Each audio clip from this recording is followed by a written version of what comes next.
Olá, Pati.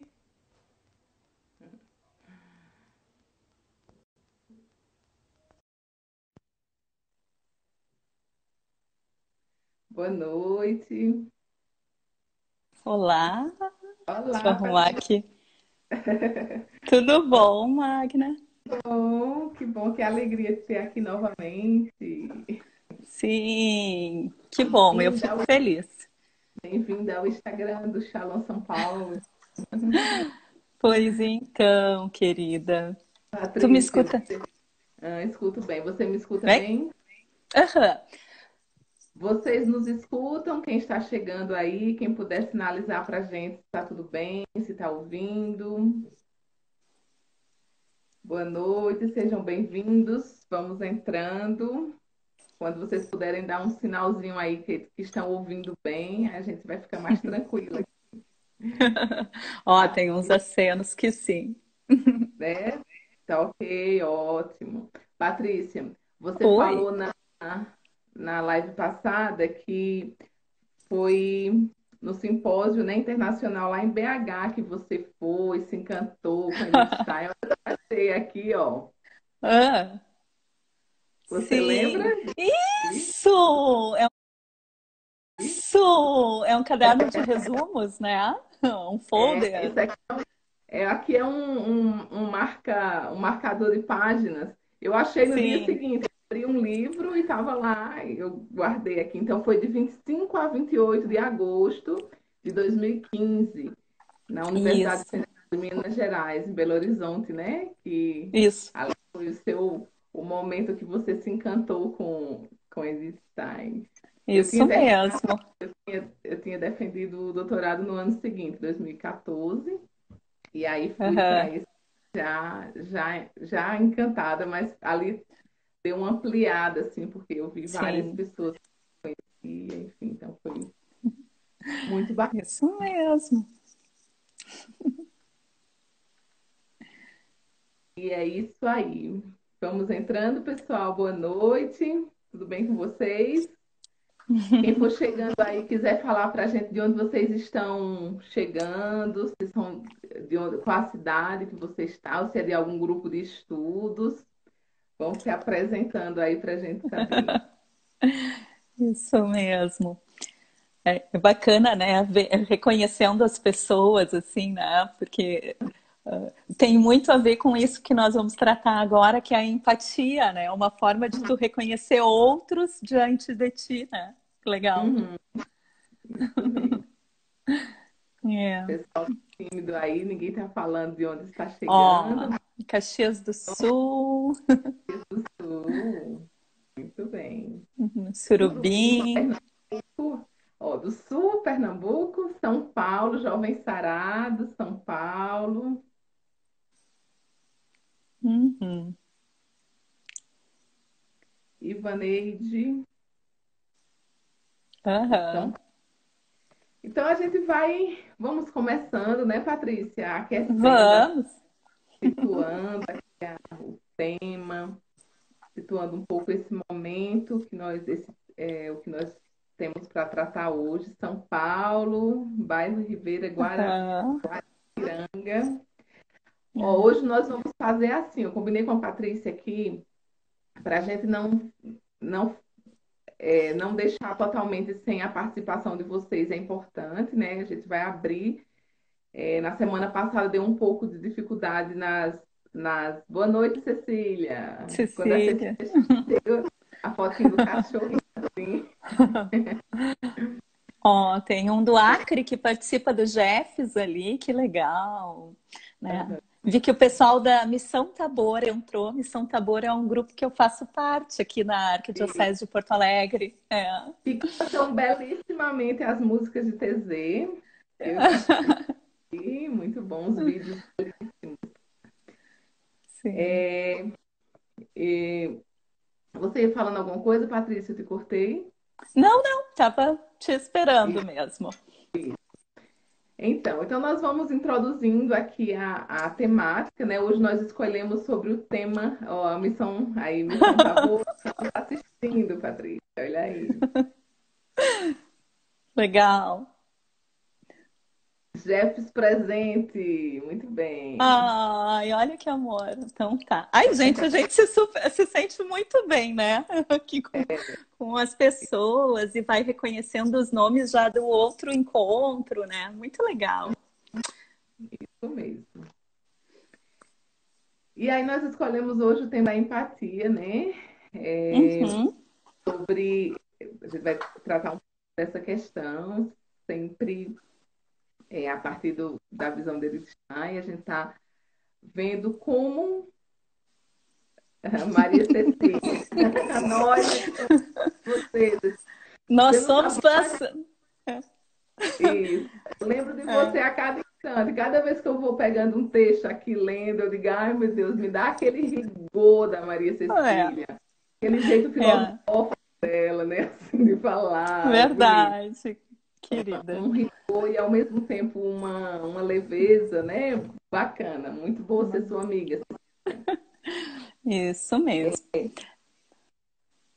Então, é isso. Assim, então, a empatia, né? Nós vamos Uhum. falar, foi o tema da tese de doutorado da Edith Stein. Ela falou sobre o Sim. problema da empatia. É, 1914, ela estava bem envolvida, ela tinha se mudado de Breslau, a cidade dela, para Göttingen, para estudar com o Russell. Uhum. Estava lá envolvida, fazendo a sua tese, escolheu esse tema, né?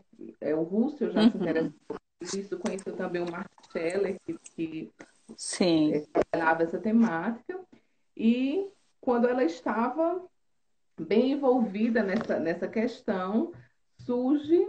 Opa, Marcelo, Deus te abençoe. É quase Natal amanhã, Marcelo. Amanhã. Sim, eu lembrei o que era que eu ia falando. Eu ia dizer que a gente depois, lá mais para o fim, a gente vai abrir para perguntas, tá? Então, pode ser Isso. que em algum momento aqui a gente vai precisar acabar com as notificações, principalmente se alguma das internets começar aqui a dar algum problema. Mas depois a gente vai abrir para perguntas, uns 15 minutinhos antes de terminar. Então, vocês podem não só perguntar, mas fazer alguma contribuição, se quiser acrescentar alguma coisa.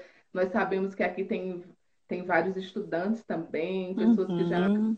já estudam ali, e tem pessoas que estão conhecendo também. Então, é Sim. um pouco misto, mas se você quiser fazer sua colaboração também, fique à vontade. Isso aí.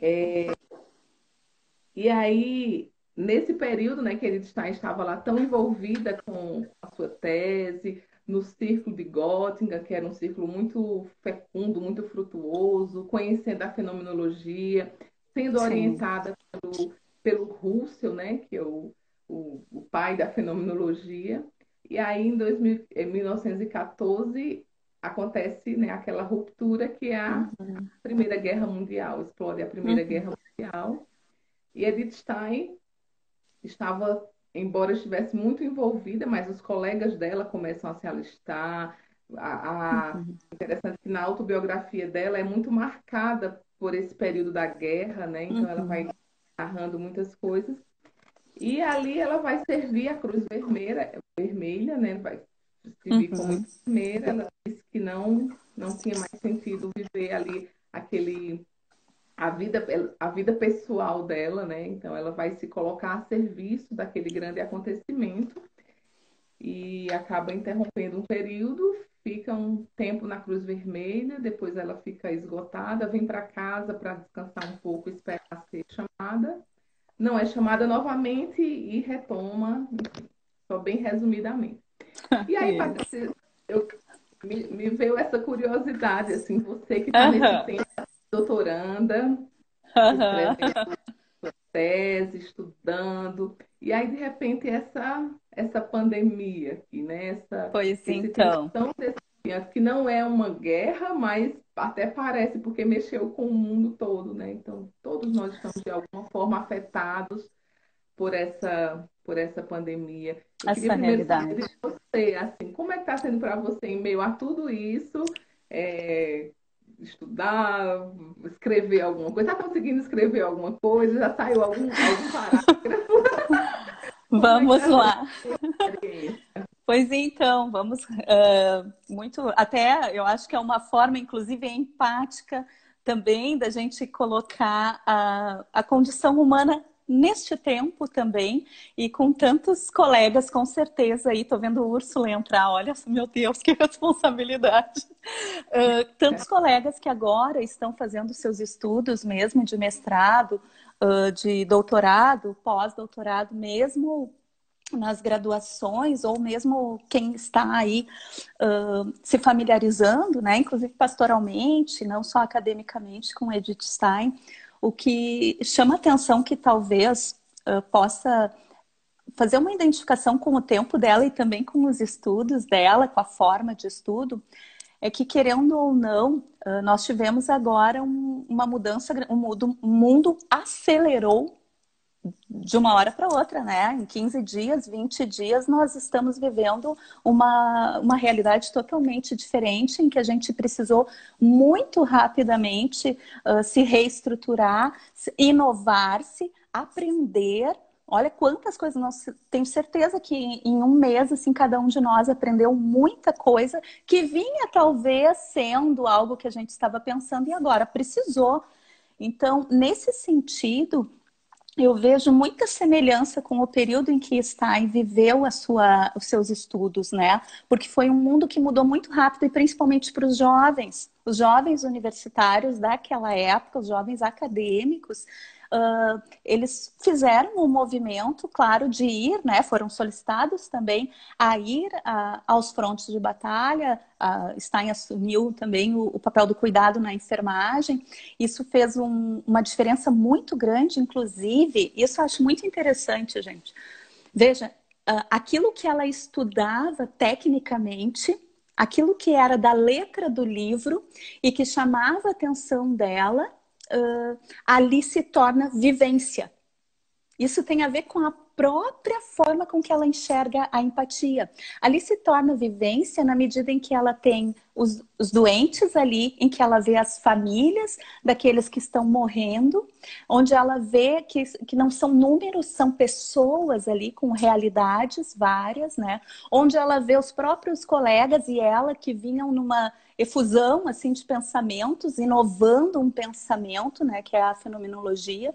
Então me faz pensar, assim, me provoca pensar que a tese doutoral dela em a empatia, né? Eu tô com a tese dela aqui, vai aparecer sempre espelhado, gente, mas ainda assim, de repente, fica a imagem e depois vocês podem me contatar, né? Que eu passo para vocês. Eu tô com a tese doutoral dela em espanhol, eu tenho ela aqui, da empatia, em que ela defende em 2016, né?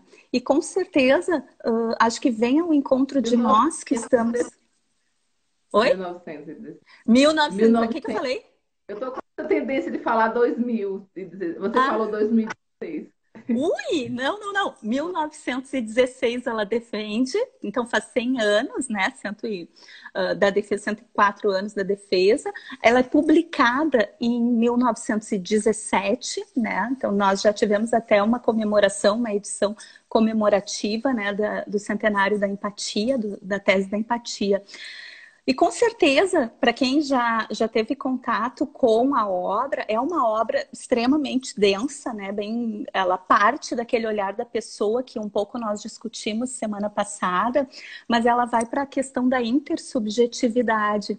E certamente o impacto da vivência, né, das motivações próprias dela, que acessaram a dimensão espiritual dela, que provocou ainda mais o humano nela, certamente foram parar nessas páginas também. A minha relação, tu me perguntas da minha tese, é exatamente essa. Eu tinha o meu projeto pronto, o meu projeto estava pronto, né? Inclusive, assim, praticamente aprovado já tinha visto. O fato de o mundo ter mudado em um mês, a gente está vivendo uma outra dimensão de formas de relação e tudo mais, me fez parar um pouquinho meu projeto, observar este mundo, viver este mundo, para retomá-lo, para que então eu possa, até nos meus próprios estudos, já abarcar a situação que a pandemia e as suas decorrências, né, as decorrências, não só as questões de danos, mas também tudo aquilo que pode emergir aqui, né, enquanto o humano do humano, né, nesse nosso mundo. Então, eu estou naquele momento de estudar a vivência, né, do que está Hum, acontecendo. maravilha, Patrícia. Então, a empatia, né? Uhum. Ela significa. A grande pergunta que Edith Stein se faz nessa tese é o que significa tomar conhecimento da vivência do Do outro. outro. O que significa essa. O que é isso? Como é que eu tenho acesso à vivência Pois é, alheia, né? À vivência do outro, do né? outro. Acho que Aí vamos falando sobre. vamos começar então tentando caracterizar o que é empatia e o que não é empatia. Acho que a gente pode começar assim, né? Como bem tu falavas, Magna, a empatia, segundo Stein, é uma dimensão, gente, não só de ato, de comportamento. Ela é uma dimensão ontológica, é uma dimensão que faz parte do núcleo de interioridade do ser humano. Tá? Então, faz parte de uma intersubjetividade, da interioridade, não só de um ato exterior, né? Mas é algo que passa pelo meu eu próprio. Lembra que a semana passada nós falávamos, né, do corpo vivo enquanto um eu, uma pessoalidade, né? Então eu, na minha pessoalidade, na minha forma de vida, com as minhas vivências, as vivências que eu tenho com a minha família, com os ambientes em que vivo, tudo isso que faz parte do meu eu, né?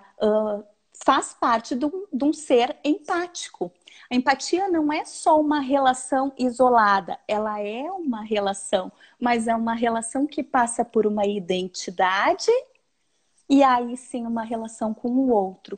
E é muito legal quando nós conseguimos enxergar, né, o gesto empático em Stein desse nível, porque a gente vê que a empatia não faz tu romper aquilo que tu é enquanto pessoa. Muito pelo contrário, ela ainda te aprimora enquanto pessoa, mas porque implica que tu olhe para o outro, para que tu capte também a essência do outro, né? Que tu esteja aberto a conhecer o outro em sua dignidade. Isso eu acho fantástico, assim, sabe? Somos diferentes, somos plurais, somos de contextos totalmente, né, estruturas, inclusive, orgânicas diferentes, enfim, culturas diferentes. Mas o que nos faz Sotaques diferentes. semelhantes? Oi? Sotaques diferentes. Sotaques Tô diferentes, aqui né? achando lindo esse teu tu faz, tu vem. Oh, meu Deus do céu. É uma gaúcha assim de primeira. O meu sotaque é porto-alegresco, sabe? Que, ó, eu tenho esse capaz, esse bar bem marcado de Porto Alegre, né? Mas é característico, né? Mas eu acho ótimo. É.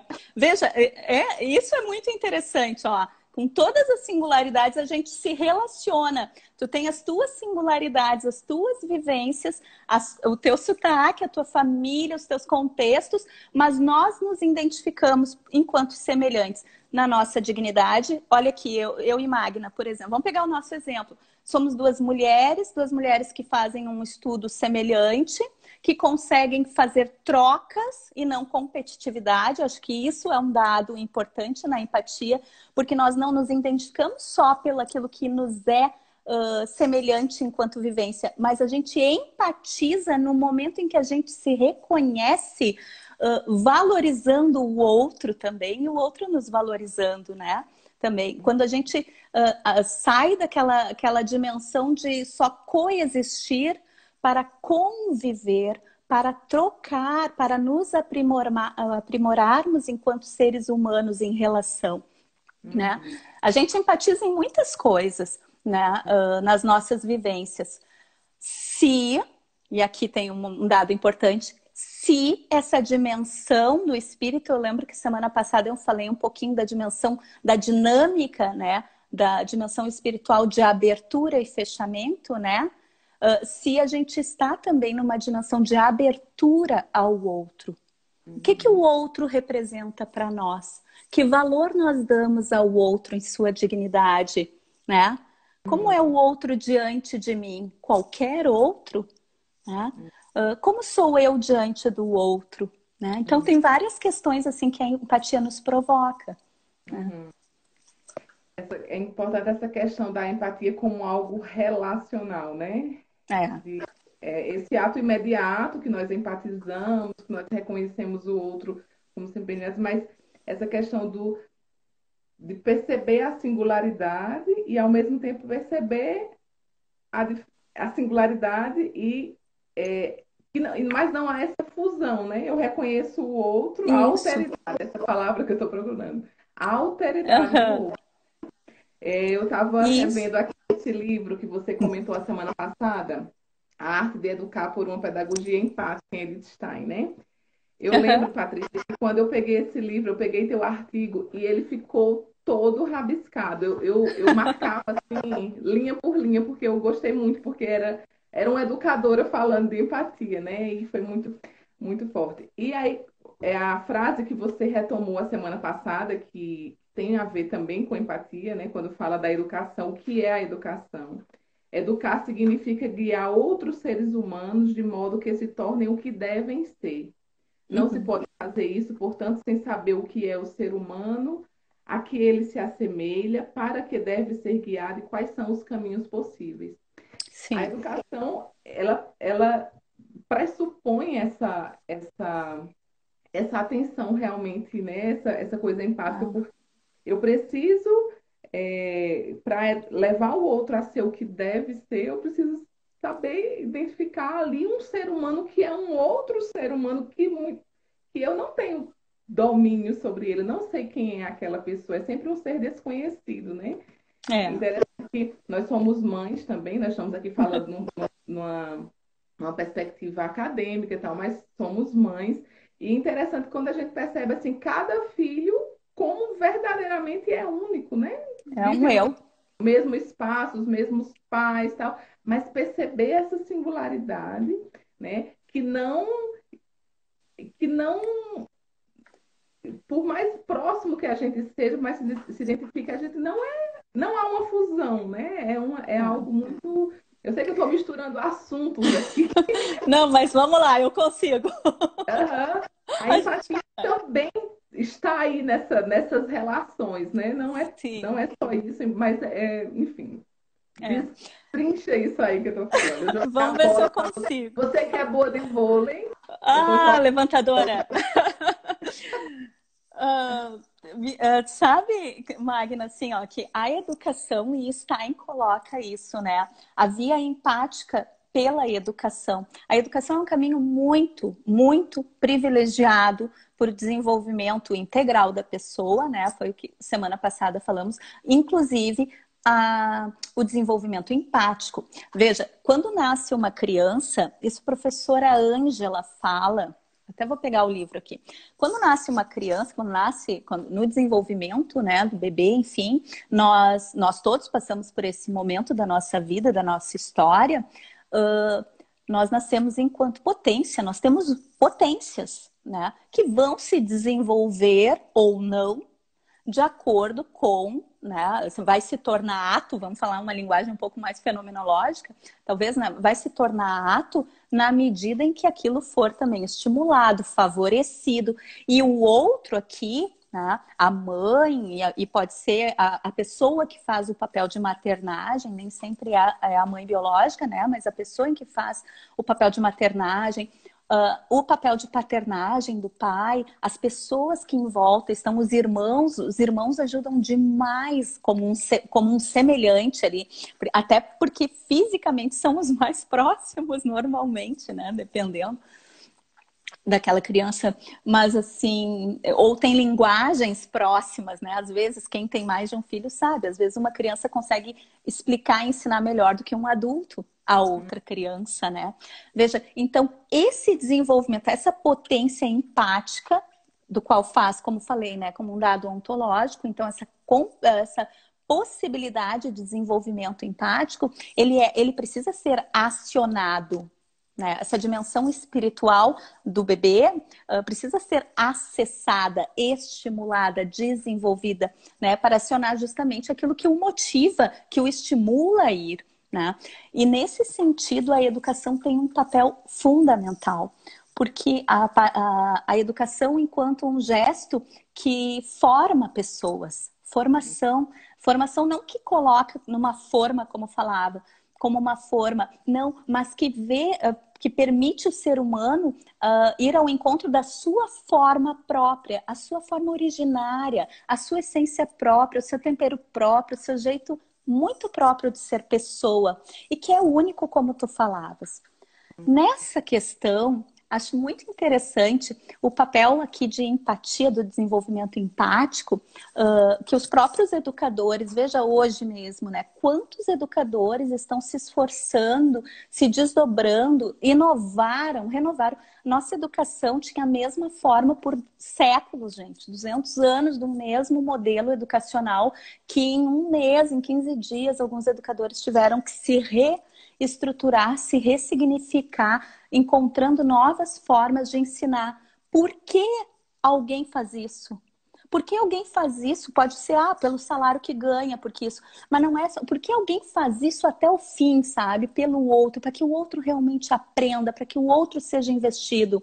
Por gesto empático, sabe? É por reconhecer que aquela pessoa tem valor, aquele estudante tem um valor, tem um direito à qualidade da melhor forma possível. Talvez agora esta seja a melhor forma possível, né? E pensar no valor do ato, do gesto pedagógico, não só pelo conteúdo, o conteúdo sempre muito importante, obviamente, o rigor técnico fundamental, mas porque vai alcançar outra vivência, uma vivência semelhante a, como eu digo assim, né? Eu sempre pensei assim muito dos meus alunos, né? Todos eles de qualquer faixa etária. Eu desejo que os meus alunos tenham o que eu desejo para os meus filhos, para os meus sobrinhos, para os meus afilhados. Eu desejo que todo mundo tenha uma qualidade de educação e, sobretudo, uma educação à pessoa, né? Visando não só a qualificação técnica, mas uma pessoa integral, da mesma forma que eu desejo ser ensinada, né, formada. Então, nesse sentido, a educação pode muito ajudar. Quando nós temos algumas realidades que são muito comuns, alguns educadores, quando eu dou algumas capacitações, eles trazem que hoje em dia uma criança cai, às vezes é muito comum outros estarem filmando, fotografando, já vira meme, já corre aí o celular, já põe publicamente, né? E esquece-se daquela vivência que ali se machucou, que ali precisa de um amparo. Então, veja, por mais que a criança e o adolescente tenham a potência empática, é o processo formativo, é o processo educacional da comunidade adulta, não só a comunidade escola, mas a rede educativa que o compõe, família, sociedade e tudo mais, né? Que vão permitir com que a gente faça um processo formativo aqui que torne mais humanas essas relações, né? Porque a gente veja o outro e não o deboche sobre aquilo que acontece, né? Esse é um exemplo, eu poderia dar mais, né? Mas... Patrícia, é possível a gente se colocar no lugar do outro, porque a empatia assim, do senso comum se fala muito isso, né? Assim, você tem que se colocar no Pois é. lugar do outro. Edith Stein, ela confirma essa, essa premissa, assim, ou como se dá? Essa tua fala é muito boa. A tua pergunta é ótima, Magna. Hoje em dia, inclusive, empatia é a palavra da moda, né, gente? Eu estava comentando antes com a Magna, né? Hoje a gente ouve, assim, em diversos contextos corporativos, comunicativos, educacionais, bom, enfim, a empatia como uma palavra de peso. No entanto, de um modo geral, a empatia é vista muitas vezes como o se colocar no lugar do outro. Tem até uma foto que já circula, assim, uma imagem que circula nas redes sociais, que são dois cérebros, né, formando um coração único. Não me parece que essa seja a visão assim mais adequada ao que está em Coloca de Empatia. E aqui, para falar, eu vou me basear, eu sempre me baseio em autores, né? Essa questão que eu falei antes da gênese infantil, né, da gênese da empatia na infância, no desenvolvimento, a professora Ângela Alice Bello, nesse simpósio de 2015, que resultou nesse livro aqui, ó, Diálogos com Edith Stein, onde fala de filosofia, psicologia e educação, Esse livro, ela tem um capítulo, a professora Ângela, só sobre a gênese da empatia no desenvolvimento infantil. Vale a pena. E para responder a tua pergunta, também vou citar, tá, gente? É que eu acho importante, né, as pessoas conhecerem os materiais. O professor Juvenal Savian Filho tem esse livro aqui ele organizou, né, este livro que é sim, assim, é um resumo bem interessante sobre a empatia em Russell e em Edith Stein. São 3 capítulos, cada capítulo de um autor. E eu gosto muito, aliás, a professora Ângela, o professor Juvenal e o Cristiano Barreira, né, que tem os seus capítulos. E eu gosto muito do capítulo que o professor Juvenal fala uma coisa que, para mim, assim, sintetiza bastante. A empatia, ela é originária, assim, o sentimento, o dado, enfim, a situação vivida é do outro. Eu não tenho como viver a dor do outro. A dor do outro é dele, ele está sentindo. Ele sabe da forma com que ele assume. Ou a alegria do outro. Eu não tenho como pegar a experiência do outro, recortar do outro e botar em mim. Não baixa o download, sabe? Em mim. Não. Então, por isso, a dor, a alegria, as vivências são originárias do outro. O que me faz empatizar é olhar essas vivências, esses sentimentos, essas alegrias e identificar em mim algo que, sabe, que me faça abertura e que me remeta e dê valor à vivência do outro. Eu vivencio a vivência do outro, entendeu? Sabe? Eu me alegro com a alegria do outro. Eu sofro com o sofrimento do outro, né? Eu choro com a dor do outro. Eu me compadeço e me mobilizo. Aqui daí entra numa questão de ato, né? Não só de ficar fazendo a experiência da vivência, mas eu me mobilizo ao encontro do outro. Aquilo que tem sentido para o outro encontra sentido em mim. E aí a intersubjetividade acontece, né? Eu olho assim, Magna, eu vou dar um exemplo, né? Tantas mães que nesse momento estão com seus filhos doentes, coronavírus aí, a gente tem toda essa situação. Quantas famílias estão com seus idosos doentes, né? E eu olho para isso, não tem nenhum idoso da minha família doente, e os meus filhos estão bem, minha família está bem. Mas eu olho para isso tudo e me mobiliza demais, cada um daí vai fazer seus atos de solidariedade, vai fazer seus, né, enfim, da forma que for, mas isso aciona em mim fortemente. Uma mãe que está sofrendo agora aciona em mim a minha maternidade também, né? Porque eu fico me colocando nessa situação dela, né? Se fosse comigo, como seria? E o que me mobiliza isso em relação a essas mães ou a esses idosos? Poderiam ser meus avós, meus pais, né? Como isso mobiliza em mim? É ver o humano, ver a pessoa não no seu isolamento, mas o ser humano enquanto comunidade, enquanto sociedade, enquanto humanidade. Né? Então, vai abrangendo assim essas relações.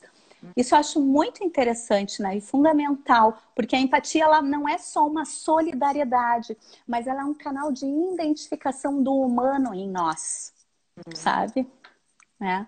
Nesse assunto da pandemia e é assim, como é uma grande oportunidade, né, em potência, né? Sim. Para nós redescobrirmos o nosso ser humano, né? Uhum.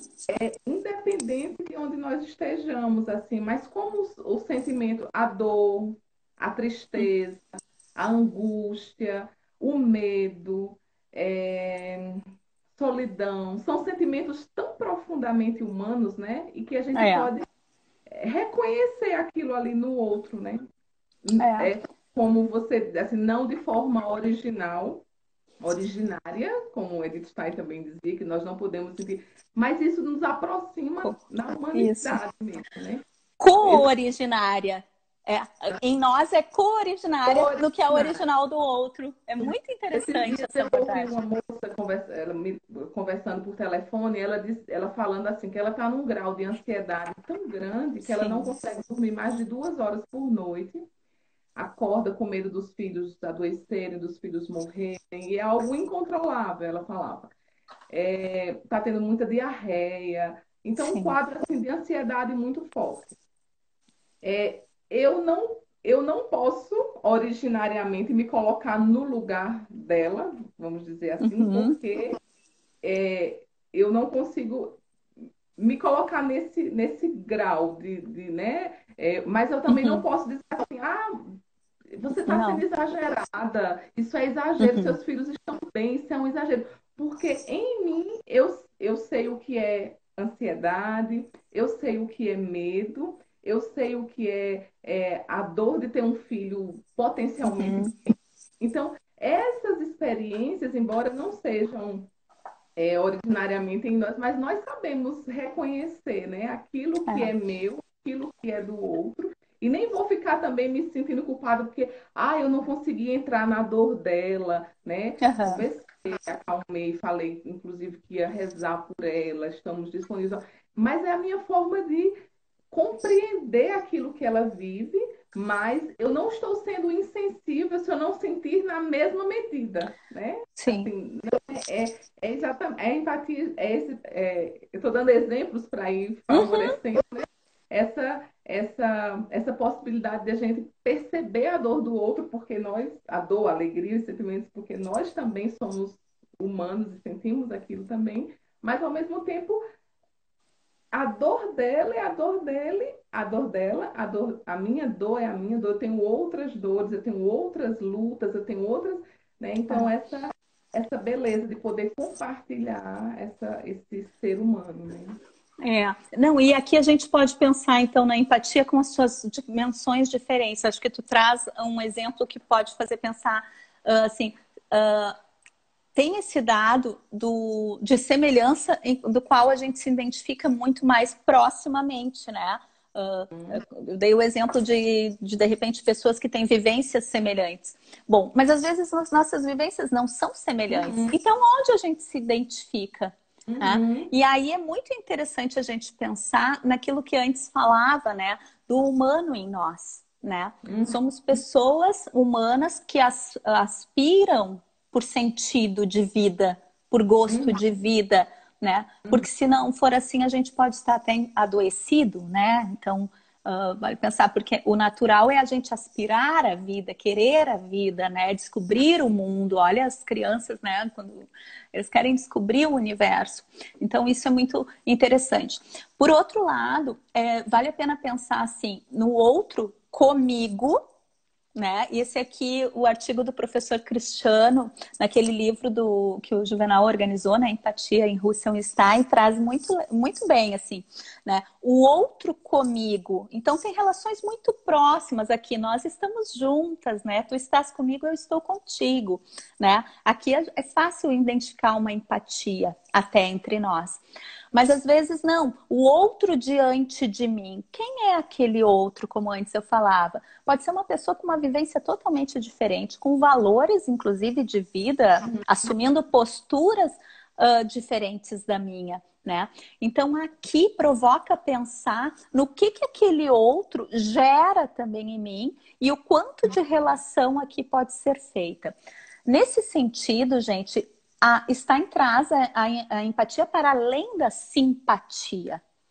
Né? O uhum, outro é meu semelhante, né? Ainda que ele tenha todas as diferenças, tudo mais, condutas inclusive diferentes, o gesto empático aqui está em ver a natureza da dignidade dele, a dignidade da vida dele, né? A dignidade dele, da promoção da vida. Isso não quer dizer que eu não posso corrigir alguém, que eu tenho que aceitar tudo. Não, não, não. Por isso até a formação é importante, né? Não mesmo. A empatia, inclusive, provoca esse outro diante de mim a repensar quem sou eu diante daquilo que ele me apresenta. Eu não uhum, concordo com isso, eu concordo com isso, né? É pensar na minha própria identidade, não é assumir tudo. Eu não sou uma esponja, o ser humano não deveria, pelo menos, se colocar nessa uhum, condição de que assume totalmente. Não, porque daí tu abre mão do eu. E empatia não é abrir mão do eu, é sendo tu sair de si ao encontro do outro. Assim como tu pode sim fazer as tuas correções, tua correção fraterna, enfim, né, o gesto todo diante do outro, confrontá-lo, inclusive, né, diante de algumas situações, não concordar, deixar a tua fala, o teu gesto, enfim, faço diferente, né? Aqui aonde que está? No colocar-se em relação, não a indiferença ao outro, né? Não, eu vou viver no meu mundinho aqui, então. Não, é se colocar nesta relação de humanidade, né? Num contexto de humanidade, de promoção da dignidade da vida, né? Tem uma, tem Fale. uma frase da Stein que está na estrutura da pessoa humana, que a gente sabe assim, ela faz a tese de doutorado dela sobre empatia, mas Assim. não quer dizer que ela encerrou ali o assunto. Começou, na verdade, né? Aham. Ela se interessa pelas vivências humanas até o fim da vida. Mas aí Sim. na estrutura ela fala a questão do olhar, né? Essa questão do Sim. olhar do outro, que é o que me permite. Eu vou ler aqui, é um trechinho meio Sim. bonitinho, mas eu acho que eu quero abrir Vale. aqui comentários também das pessoas. Eu fechei um pouquinho, Sim. mas agora a gente vai abrir. Ela fala assim: ele, o homem, né, o ser humano, é um ser que diz de si eu. Nenhum É. animal pode fazer isso. Olho nos olhos de um animal e vejo alguma coisa que me olha. Vejo dentro de sua alma uma interioridade, uma alma que percebe o meu olhar e a minha presença. É, porém, uma alma muda e prisioneira, aprisionada em si mesma, incapaz de ir além de si mesma e compreender-se, incapaz de sair de si mesma e chegar até mim. Olho nos olhos de um ser humano e o seu olhar me responde. Sim. Deixa-me penetrar na sua interioridade ou me rejeita. Isto. É o Senhor de sua alma e pode fechar e abrir as portas. Pode sair de si e penetrar nas coisas. Quando dois seres humanos se olham, um, um eu está diante Uhum. do outro, de um outro eu. Pode ser um encontro que acontece na soleira da porta ou na interioridade. Quando é um encontro que acontece na interioridade, o outro é um tu. O olhar Uhum. do homem fala.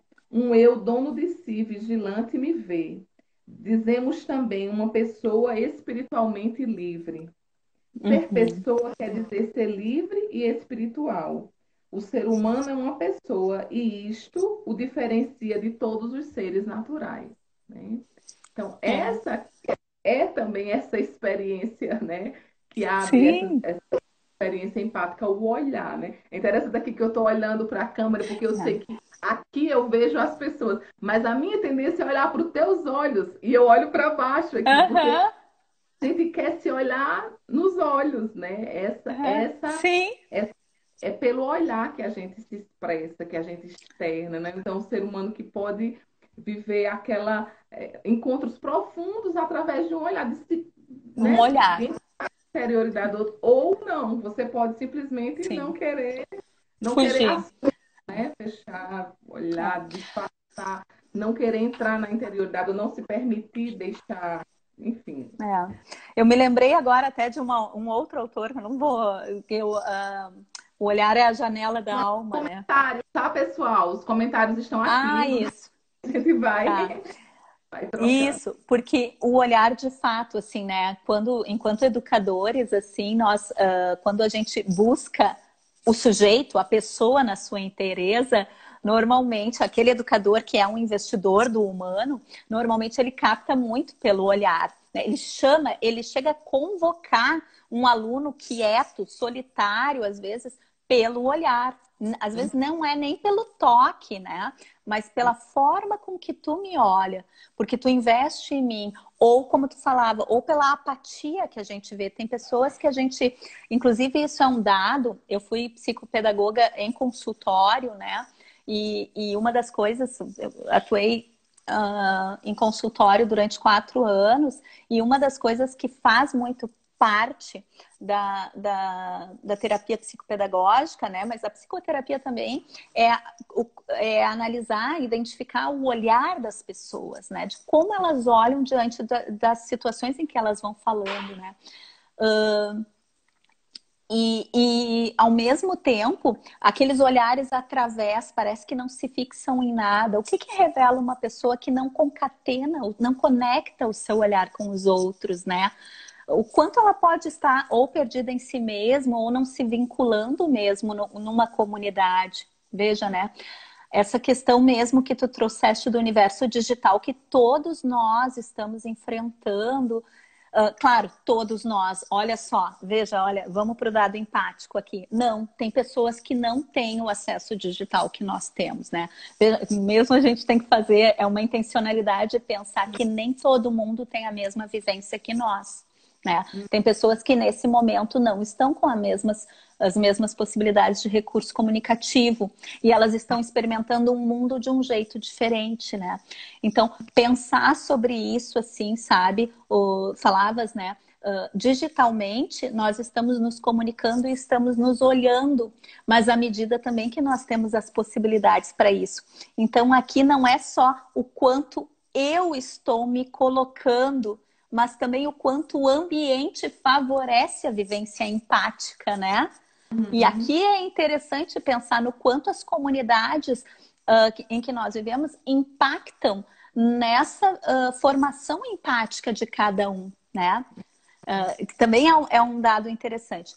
E eu vou dar um exemplo que eu acho que tem tudo a ver, Magna, com o que tu falavas, que é um quadro de empatia enquanto vê a empatia como um dado não só pessoal, mas também como algo necessário de uma vivência social, dentro de uma perspectiva que nós, humanos, somos parte da humanidade, né?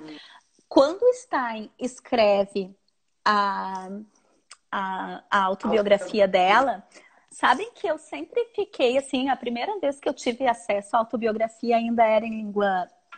Eu li em espanhol inicialmente, e aí eu disse, mas por que ela era tão nova? Por que ela escreveu? Eu ficava pensando assim, poxa, né? Quanto ela queria colocar sua vivência para fora.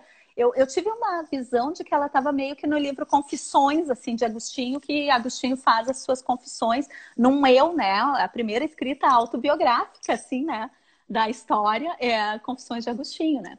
E aí, quando veio em português, que eu peguei, já nas primeiras páginas fica bem evidente qual foi a preocupação quando Stein escreve Vida de uma Família Judia. O que estava acontecendo? A sociedade estava tendo uma visão dos judeus, né, que não vinham ao encontro do que de fato aquelas pessoas viviam, né? Eram propagandas, era uma forma difamatória, era como se eles fossem aquela subclasse, né? Tudo aquilo que desprezava a pessoa, que desprezavam aquelas famílias e aquela cultura, aquele povo. Pois ela escreve o Vida justamente nessa ideia de que não somos assim, nós temos vivências como vocês têm vivências, né, também. Então acho que com a formação das novas gerações, né? Exato. Aquela geração ali, ela já estava dando como perdida, assim, eles já estavam tão contaminados pelas caricaturas que eles faziam dos judeus, que já nem consideravam mais humanos, Isso. que ela já estava preocupada com a formação das novas gerações, né? É. Exatamente, né? Em deixar o material, que é um pouco que a gente faz aqui também, né? Nesse coronavírus, nós estamos preocupados também com as decorrências para as novas gerações. Então, esse é um dado, olha, o que ela faz? Ela assume a identidade de um povo, de uma família, para revelar, para mostrar assim, não, gente, a relação não é essa. Né? É preciso que sejamos olhados como humanos, empaticamente, como pessoas como vocês. Tem momentos que ela vai descrevendo fatos assim tão que a gente olha como banalidades, assim, por que ela está contando isso em tantos detalhes, esses desentendimentos de sogra, de nora, de cunhado com irmão. Ela só, a intenção ali parece que era dizer assim, olha, nós somos seres humanos, nós somos gente e temos tudo que você tem, né? Então assim, com alegrias, essa necessidade de hoje parece algo meio mais assim, de humanizar os judeus, né? Dizer os judeus É, são gente, não são baratas ou números ou é. uma raça superior, são pessoas, né? Humanas, igual a você. Gente, e olha o que a gente está vivendo. Uhum. Nós, alguns de nós estão em trabalho remoto, outros, né? Então, assim, estamos com trabalhos em casa, outros de repente não estão, mas estão com mais pessoas em casa. Eu vi esses dias, eu estava assistindo um programa de TV em que a apresentadora falava e o filho dela aparece, uma criança. E ela continua, né, atuando profissionalmente, a criança está ali. E é muito engraçado que ela vai fazendo assim com a mão, né? Quanto Isso é mais muito a gente próprio. tenta disfarçar, mais parece que eles, né? Daí que eles vêm. Mas o que que significa isso? Gente, nós temos experiências humanas integrais. Sabe que isso vem, eu vejo, dentre tantas coisas tão complicadas e tantas coisas que nós não gostaríamos que estivessem acontecendo nessa pandemia, por outro lado, nós começamos a nos identificar nas nossas realidades. Somos Com pessoas que têm certeza. famílias, né? Temos uma nova geração aqui. Eu brinquei ontem, eu tive um problema no meu computador, eu chamei meu filho, que tem 12 anos, que conseguiu imediatamente resolver o problema para mim. Então, as novas gerações, assim, estão nos ajudando, principalmente nós adultos, muitíssimo nesse momento, porque este é um ambiente que eles já estavam acostumados, o ambiente digital, essa linguagem. Nós não. Então, até esse dado empático, vou trazer isso para empatia, como é legal quando nós adultos saímos deste posto dos aqueles que sabem, aqueles que ensinam, nós somos a geração que ensina. Não, não, não. Como aqueles que podem aprender sim com outros, que têm outras linguagens, outras vivências e que podem vir ao encontro da nossa necessidade também. Essa troca, inclusive geracional, eu acho sim um baita uma baita oportunidade de vivência empática, né? Uhum. É isso mesmo. Isso você já está antecipando, aí já está dando uma pitadinha da nossa próxima live, na próxima quinta-feira, gente. Eu peguei a Patrícia 3 quintas-feiras para a gente pegando também o formato da live. Essas lives elas têm duração assim meio que indeterminadas. A gente quer ver aqui muitos rostos passando por aqui. Queremos, muitos de vocês que estão hoje assistindo vão estar aqui conosco, né? A gente quer conhecer o rosto dos estudiosos de Edith Stein no Brasil, enfim, quem sabe. Então, vida longa, a live Força e Atualidade do Pensamento de Edith Stein. Mas eu Stein. peguei a Patrícia, essas três, e na próxima semana nós vamos falar justamente sobre isso, sobre a era digital e o diálogo com as novas gerações, né? Como essa visão de ser humano, essa visão de pessoa de Edith Stein nos ajuda a viver nessa era digital, né? E esse diálogo com as novas gerações. Nós vamos. Eu abri aqui para os comentários, né? Vocês fizeram alguns comentários. Alguém perguntou aqui o nome do livro, Patrícia, que contém um artigo do professor, você falou. Tá. Agora, qual o. Eu indiquei aqui 3 livros, né? O do Agora eu não. Juvenal, eu acho. O do Juvenal é esse aqui, ó. É Empatia, Edmundo Russell e Edith Stein. Ele foi lançado pela editora Loyola, tá? Uhum. Esse é um bom resumo, assim, tanto a professora Ângela quanto o Juvenal, quanto o Cristiano, assim, nossa, fazem um resumo legal. Esse aqui é a pedagogia, a arte de educar por uma pedagogia empática, tá bem? Né, em que tu citavas que tem um artigo meu, tem da Maria Cecília, que está aí, nossa, tem muita gente boa aqui, eu me senti muito honrada, né, até em fazer parte. Esse é da professora Clélia Peretti e Vera Dúlios, tá? Saiu pela Apres. E citei esse da Ângela, que saiu na organização do Miguel Mahfoud e do Juvenal, que é pela Paulus, que é o Diálogos com Edith Stein. Qualquer coisa, entra aí em contato comigo que eu coloco. E a própria tese, né, da Edith Stein, que é o problema da empatia. A Ali tem uma Dani aqui pergunta. está perguntando por onde. começar a estudar para tentar entender o homem de forma integral, Patrícia? Oh, meu Deus, vamos lá. Gente, cada um de nós, claro, a partir da pesquisa, né, a partir do seu olhar de pesquisa, deixa eu fazer um parênteses, Marcos Gleiser, querido, estava em reunião 8 da manhã comigo, ele é lá da PUC do Paraná, é um querido. Tá, voltando, olha lá. Então, assim, gente, por onde começar a estudar?